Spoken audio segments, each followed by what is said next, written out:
So you're sitting in a restaurant. You want to order. And you freeze. Not because you don't know the words. Because you're terrified of saying something that makes the server give you that look. Today, we're fixing this. Because there's a huge gap between textbook English and what actually works in real restaurants. And honestly, it's hilarious once you know what to avoid. Picture this. You say, I want the chicken sandwich. Sounds fine, right? Wrong. Native speakers say, I'll have the chicken sandwich, or can I get the chicken sandwich? Why? Because I want sounds demanding. Like you're talking to a friend. Not a service professional. It's not rude. It's just not how English speakers actually speak in this context. Here's the thing. Servers hear I want hundreds of times daily from non-native speakers. It's the number one tell. British menu. Aubergine. American menu. Eggplant. Same vegetable. Different countries. And you're confused. Or you see entree in America and think it's the main course. Nope.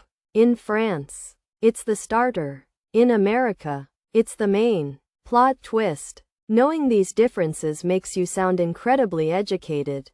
When you casually correct yourself. Oh, you mean the main course? Or the starter? Single quote. People notice. You sound like you've actually traveled and studied the language. Not just memorized a course book. Here's what nobody tells you. Servers love when customers use specific phrases because it makes their job easier. Instead of, is the fish good?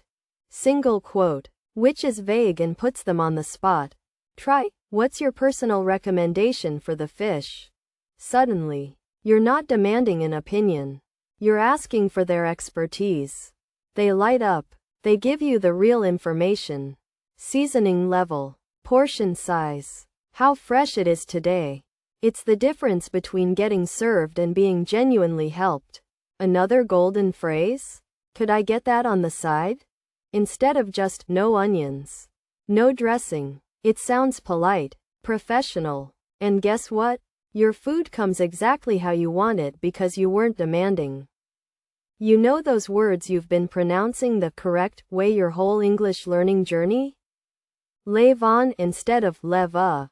Basil as basil instead of bazool. Here's the brutal truth. Food words have regional variations. And if you say them perfectly, like a textbook, you actually sound more foreign. The secret? Blend in. Say them the way local English speakers say them. In a British restaurant, it's basil. In an American one, often bazool. You don't need to be perfect. You need to be natural. Americans say caramel 3 different ways. And nobody cares. What matters? Confidence and context. Here's your homework. Next time you order food, whether it's at a fancy restaurant or a cafe, use these 3 things. Say, I'll have, instead of, I want. Use a personal question instead of a yes or no one. And match the accent and pace of the person serving you. It takes 3 interactions to make it a habit. By your 4th time, you'll sound so natural. Servers won't second guess where you're from. And that is the goal. Not sounding perfect. Sounding like someone who belongs in that space. Now, go order something. And let me know in the comments what restaurant vocabulary confused you most, because I'm making another video on the words that don't translate the way you think they do.